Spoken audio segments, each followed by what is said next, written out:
Hi friends, welcome back. तो देखते हैं how a rich India can spread Sanatan Dharma across the world. चलो video शुरू करते हैं। वीडियो शुरू करने से पहले अगर आप चैनल पर नए हो और आपने अभी तक सब्सक्राइब नहीं किया तो जल्दी से पहले सब्सक्राइब के बटन और बेल आइकन को क्लिक कर लो ताकि आपको हमारे सारे न्यू वीडियोस के नोटिफिकेशन मिल जाएं जैसे हम अपलोड करें। अगर आपको वीडियो पसंद आता है प्लीज लाइक एंड शेयर। चलिए शुरू करते हैं। पिछले हफ्ते एक इवेंट की भारत में बहुत चर्चा हुई है। अंबानी की शादी है? कौन सी? अच्छा की वो अंबानी शादी।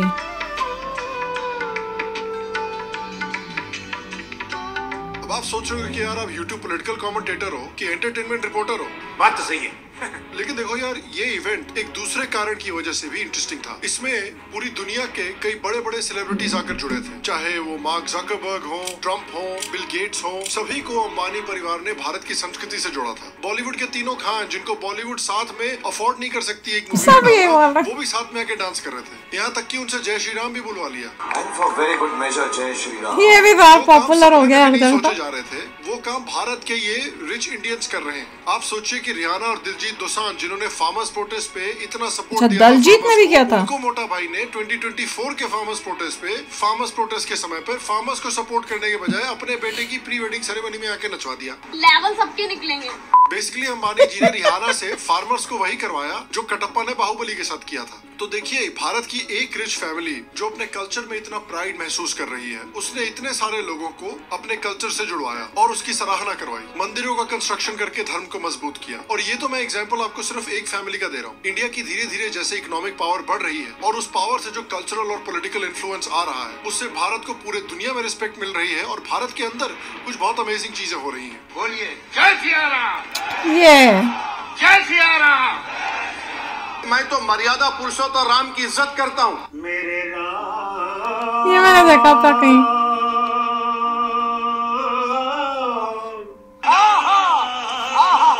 आज इंडिया का जीडीपी अराउंड इमेजिन कीजिए, जब इंडिया की इकोनॉमी 10 ट्रिलियन की हो जाएगी तो क्या क्या नहीं हो सकता है। तो इसलिए आज की वीडियो में हम डिस्कस करेंगे कि कैसे इंडिया की बढ़ती इकोनॉमिक स्ट्रेंथ इंडिया के कल्चरल रिवाइवल और इंडिया की दुनिया में कल्चरल इन्फ्लुएंस को भी बहुत जोर से बढ़ा सकती है। हेलो, श्याम शर्मा शो के एपिसोड में आपका बहुत बहुत स्वागत है। मैं हूँ सेकुलरिज्म का सीईओ श्याम शर्मा और आप सबको एक सेकंड देखिए, एक समय पर हमें बड़े बड़े सेलिब्रिटी से इस तरह के ओपिनियन सुनने को मिलते थे। शाहरुख खान जिन्होंने आज अपने जन्मदिन के मौके पर ही इंडिया टुडे टीवी से बात करते हुए ये कहा है कि उनके मुताबिक भी देश में असहिष्णुता बढ़ रही है। Actor Amir Khan has joined the ranks of those protesting against growing intolerance in India, saying he's been alarmed by the number of incidences that have taken place recently and the fact that his wife Kiran Rao even suggested they should probably leave the country. छोड़ो ना, जाओ ना। I don't need to starve to prove my love for my husband. मगर मैं खुद fast नहीं रख रही हूँ तो वो क्यों रखेंगे? क्या खाओ, मिठाई खाओ, मुंह मीठा करो यार, प्यार में भूखा क्या मरना। Everyone is talking about करवा चौथ का व्रत नहीं कर रहे आप? ऐसे पागल हूँ मैं। दिवाली पर ज्ञान पेला जाता है। प्लीज मेरी सांस को बेरोक रखिए। दिवाली पे पटाखे स्किप कीजिए। अपनी शादी पे कर लो। वो देखा आ भी गया भाई, कितने पटाखे बजाए थे। ये क्या है? होली पर ज्ञान पेला जाता है। मुझे होली से थोड़ा सा डर लगता है। अरे बस कर भाई।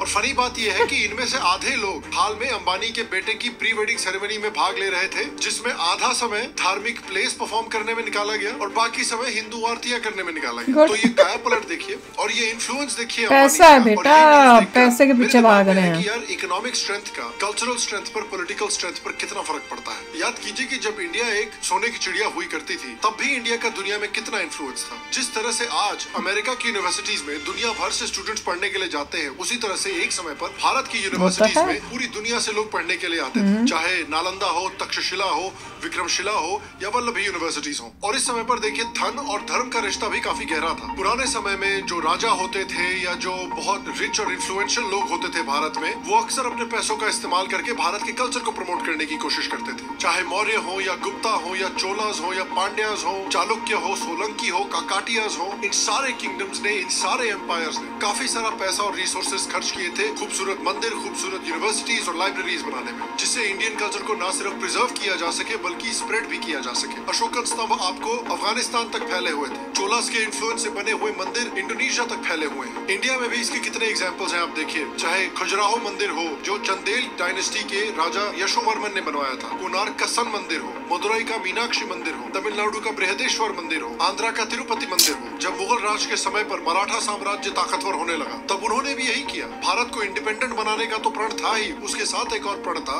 कि भारतीय मंदिरों को भी इस्लामिक रूल से छुड़ाया जाएगा। रानी अहिल्याबाई होलकर ने श्रीनगर से लेकर रामेश्वरम तक मंदिर और धर्मशाला बनवाए थे। मराठा सरदारों ने समय समय पर पूरी जगन्नाथ मंदिर, बालाजी मंदिर, काशी विश्वनाथ मंदिर जैसे मंदिरों में दान किया था। आज के जो वाराणसी के घाट हैं उनको मराठा साम्राज्य के शासकों के द्वारा 1700s में बनवाया गया था। 12 में से 7 ज्योतिर्लिंगों को मराठास ने अपने शासन काल में रिबिल्ड किया था। महाराष्ट्र का जो त्र्यंबकेश्वर ज्योतिर्लिंग मंदिर है वहाँ पर औरंगजेब ने कई मंदिरों को नष्ट करके एक मस्जिद बनवाई थी, लेकिन 1754 में पेशवा बाजीराव ने उस मस्जिद को गिराया और मंदिर को 16 लाख रुपए की लागत पर दोबारा बनवाया। सदाशिव राव भाऊ जो कि बाजीराव के नेफ्यू थे, उन्होंने उस मंदिर पर सोने का मुकुट चढ़ाया। बालाजीराव भोसले जो कि शिवाजी के ग्रैंडफादर थे, उन्होंने गृहनेश्वर ज्योतिर्लिंग मंदिर को दोबारा बनवाया। 1235 में इस्लामिक घुसपैठियों ने उज्जैन पर हमला करके वहाँ के कई मंदिरों को नष्ट किया। रामचंद्र सुल्तानकर ने उस मस्जिद को गिराया और वहाँ पर महाकालेश्वर ज्योतिर्लिंग मंदिर का निर्माण किया। छत्रपति शिवाजी के शासन काल में भीमाशंकर ज्योतिर्लिंग को भी दोबारा रिडेवलप किया गया। फिर ओमकारेश्वर ज्योतिर्लिंग मंदिर जिसको पेशवा बाजीराव ने दोबारा डेवलप किया। अहिल्याबाई होलकर ने सोमनाथ के ज्योतिर्लिंग मंदिर को रिडेवलप किया। ये तो मुस्लिम घुसपैठ के समय पर जो किंग्स और चीफटेन्स थे वो अपनी पावर में करते थे। उसके बाद देखिए जब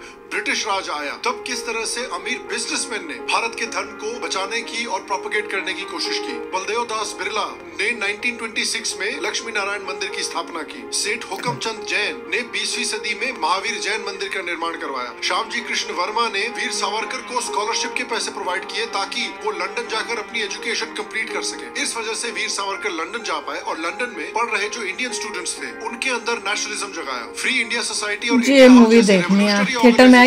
दोबारा जाकर प्रॉपर एनर्जी दी। अंग्रेजों ने 19th सेंचुरी में सेंट स्टीफेंस कॉलेज को एस्टैब्लिश किया था दिल्ली में, जिसे मिशनरी से बहुत सारी फंडिंग मिली थी और ब्रिटिश गवर्नमेंट से सपोर्ट मिला था। इस कॉलेज का गोल था कि इंडियंस को ब्रिटिश एजुकेशन सिस्टम में एजुकेट किया जाए और उनको सिखाया जाए कि उनका कल्चर अंग्रेजों के कल्चर से हमेशा नीचा है। लेकिन लेट श्री कृष्ण दास जी गुरवाले और पंडित दीनदयाल शर्मा ने दिल्ली में ही हिंदू कॉलेज की स्थापना की, जो मेरा माटर है। मेरा भी एजुकेशन में इस यूनिवर्सिटी को खड़ा किया गया ताकि पेट्रियोटिक ऑल्टरनेटिव मिल सके एजुकेशन के लिए, जहां पर वो सेंट स्टीफेंस के लेवल की ही हाई लेवल ऑफ एजुकेशन भी पा सके। लाला लाजपत राय ने लाहौर में 1921 में नेशनल कॉलेज की स्थापना की, जो रेवोल्यूशनरी आइडियाज और एक्टिविटीज का एक गढ़ बन गया था। सेठ आनंद राम जयपुरिया जो कि एक धनी बिजनेसमैन थे, उन्होंने भी अनेक स्कूल्स और कॉलेजेस की स्थापना की। सरदार पटेल के भाई विठल भाई पटेल ने भी 1907 में गुजरात में लोकल बच्चों की शिक्षा के लिए बारदोली हाई स्कूल की स्थापना की। सर जमशेदजी टाटा ने भी 1892 में टाटा एंडाउमेंट की स्थापना की ताकि भारतीय भी विदेश जाकर हायर एजुकेशन परस्यू कर सके। उन्होंने 1902 में स्वामी विवेकानंद से इंस्पायर होकर बैंगलोर में इंस्टीट्यूट ऑफ साइंस कॉलेज की भी स्थापना की ताकि इंडिया के लोगों को भी एक नेशनलिस्ट ऑल्टरनेटिव मिल सके ब्रिटिश एजुकेशन के कंपैरिजन में। इन सारे बिजनेसमैन ने ब्रिटिश राज में अनेक प्रयास किए ताकि इंडियंस को उनके कल्चर से दोबारा जोड़ा जा सके, और हम देख रहे हैं कि ब्रिटिश राज में जो पैटर्न था वो धीरे धीरे फिर से यहाँ पर शुरू हो रहा है। हमने कुछ महीने पहले अपने चैनल पर एक वीडियो बनाया था जिसमें हमने दिखाया था कि किस तरह से कुछ बिलियनर्स हैं इंडिया के जो अपने पैसे को मिस इन्वेस्ट करके जाने अनजाने में एंटी इंडिया एक्टिविटीज को फंड कर रहे हैं। फॉर एग्जाम्पल बहुत सारे इंडियन बिलियनर्स हार्वर्ड को फंडिंग देते हैं, और अगर आपको नहीं पता हो तो हार्वर्ड दुनिया की सबसे एंटी इंडिया यूनिवर्सिटी है। जितना एंटी इंडिया मटेरियल हार्वर्ड में प्रोड्यूस होता है वो शायद ही किसी और यूनिवर्सिटी में प्रोड्यूस होता है। हार्वर्ड में क्रिटिकल कास्ट थ्योरी डेवलप की गई जिसके अकॉर्डिंग इंडिया में जितनी भी प्रॉब्लम्स है वो सारी ब्राह्मण्स के ऊपर ब्लेम कर दी गई है, और जो मानता है कि अगर कास्ट डिस्क्रिमिनेशन वहाँ पे जाने चाहिए बल्कि ज्यादा इंडियन प्रोफेसर वो सब चेंज करें। हार्वर्ड ने ये थ्योरी भी डेवलप की है कि अमेरिका में जो रेसिज्म है वो भी हिंदू कास्ट सिस्टम से आता है। Critical caste theory, and basically it says that caste is the origin of American racism. Caste originated in the Vedic traditions according to them, and then the British learnt it in India, brought it to America, and it helped them frame the black and white issue in terms of racism. क्या बात करते 50 साल से भाग के थक गए कि योगा का क्रेडिट तो दे दो, योगा का क्रेडिट नहीं देंगे, रेसिज्म का क्रेडिट दे दिया। और अनफॉर्चुनेटली इस तरह की एंटी इंडिया यूनिवर्सिटीज को आनंद महिंद्रा जी ने $10 मिलियन डोनेट किए हैं, लक्ष्मी मित्तल ने $25 मिलियन डोनेट किए हैं, टाटास ने $50 मिलियन डोनेट किए हैं, स्वाति पीरामल ने हार्वर्ड का मुंबई में एक रिसर्च सेंटर भी खुलवाया है। उस पैसे को उन्हें अपने बच्चों को भेजना होगा, इन्वेस्ट किया जाए तो उसके कितने पॉजिटिव इफेक्ट्स हो सकते हैं वो हम अब धीरे धीरे देख रहे हैं। अगर हम अंबानी परिवार की बात करें तो अंबानी परिवार ना सिर्फ नेशनलिस्ट है लेकिन बहुत हिंदुत्ववादी भी हैं। अपने घर में ये लोग गणेश चतुर्थी देखिए कितने धूमधाम से मनाते हैं। मगर इनके बच्चे भी बाहर ही गए थे पढ़ने के लिए। वो बेटा बोलते रहे थे ब्राउन में पढ़ा, तो इन्होंने भी बड़ी डोनेशन दी। हार्वर्ड गई ऐसे कहीं। बिजनेस टाइकून्स भी आकर भाग लेते हैं।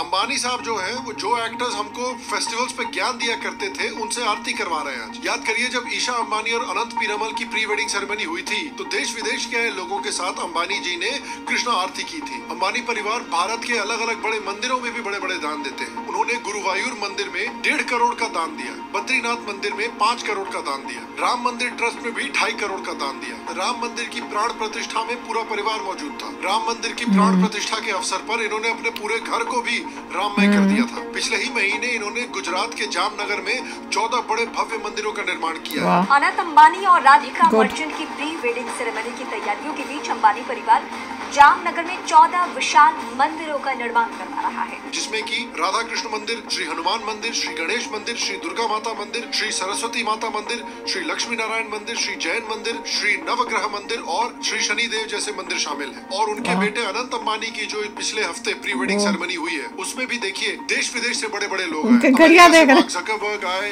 दुबई से शेख मोहम्मद नहीं और घड़ी पे फिदा हो गए थे। इन सब ने अंबानी जो ये देखा था हमने प्रस्तुत किए थे उनमें भाग लिया। और ऑब्वियसली आपके सीईओ का फेवरेट मोए मोए मोमेंट ऑफ 2024 के फार्मर्स के लाडले दिलजीत दोसांझ और रिहाना जिन्होंने 2021 में फार्मर्स प्रोटेस्ट को इतना सपोर्ट दिया था, उसी फार्मर्स प्रोटेस्ट जिन्होंने अंबानी अडानी को इतनी गालियां दी थी, आज अंबानी ने फार्मर्स प्रोटेस्ट के समय पर रिहाना और दिलजीत दोसांझ को अपने बेटे की प्री वेडिंग सेरेमनी में बुलाकर रात भर नचवाया। सर्टिफाइड गीगा चैट मूव भैया ये बात तो है कि ये सब जो अपने आप को बड़ा सोच रहे थे हम पता नहीं कहाँ है 7वें आसमान में। जैसे शाहरुख खान ने वो स्टेटमेंट दिया था कि तीनों खानों को इकट्ठा अगर किसी मूवी में लाना चाहते हो तो तुम्हारी अंडरवेयर या कुछ इतना मतलब देखिए, मगर वो बात कर रहा था एक मूवी जो भी हो समय तक चलती है। मतलब तुम लोग ये सोचते हो कि तुम लोग इतने ईगो बोलने का तरीका वो इतना मतलब घटिया दिखाया अपने आप को, जिस तरह से बोलना है तुम इंसल्ट कर रहे हो जैसे तुम इतने महान और बाकी लोग कुछ भी नहीं। फिर उन्होंने ये भी दिखा दिया ज्ञान जो पेलते हैं भैया होली के टाइम, दिवाली के टाइम।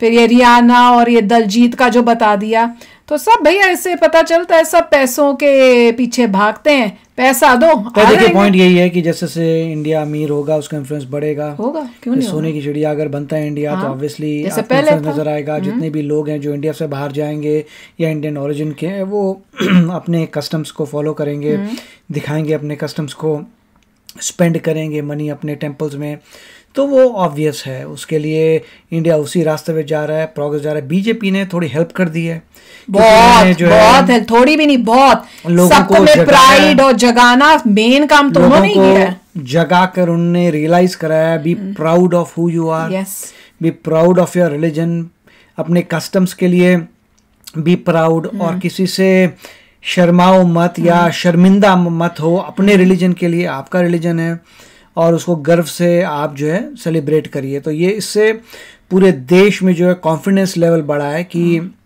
ये हमारा रिलीजन है, हम भगवान को अपने तरीके से वर्शिप करते हैं एंड यही मेन रिलीजन था हमारी कंट्री का सिंस द बिगिनिंग। बिल्कुल।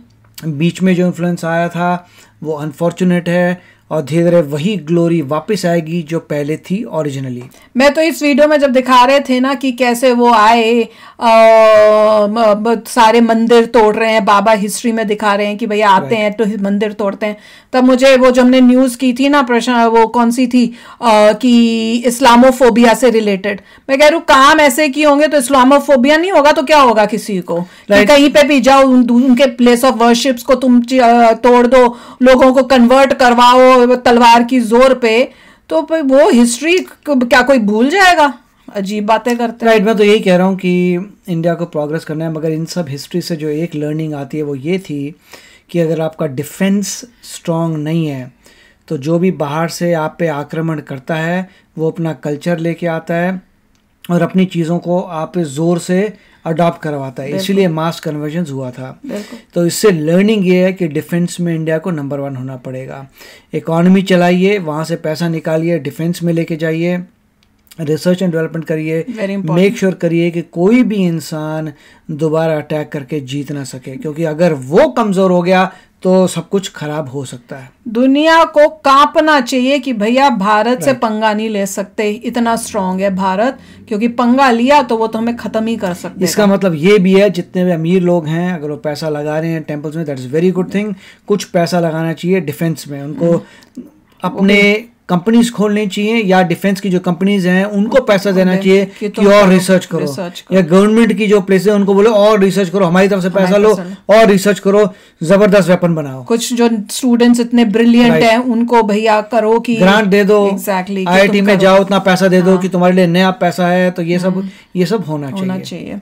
चलो अभी शेयर करना अपने थॉट्स, चलते हैं, मिलेंगे नेक्स्ट वीडियो में बहुत ही जल्द। Till then take care and bye bye. तो अगर आप मेरे इस चैनल पे नए हो तो जल्दी से सब्सक्राइब के बटन को हिट करो और बेल आइकन को क्लिक करो ताकि आपको मेरा जब नया वीडियो मैं लगाऊं आपको उसके बारे में जल्दी से पता चल जाए।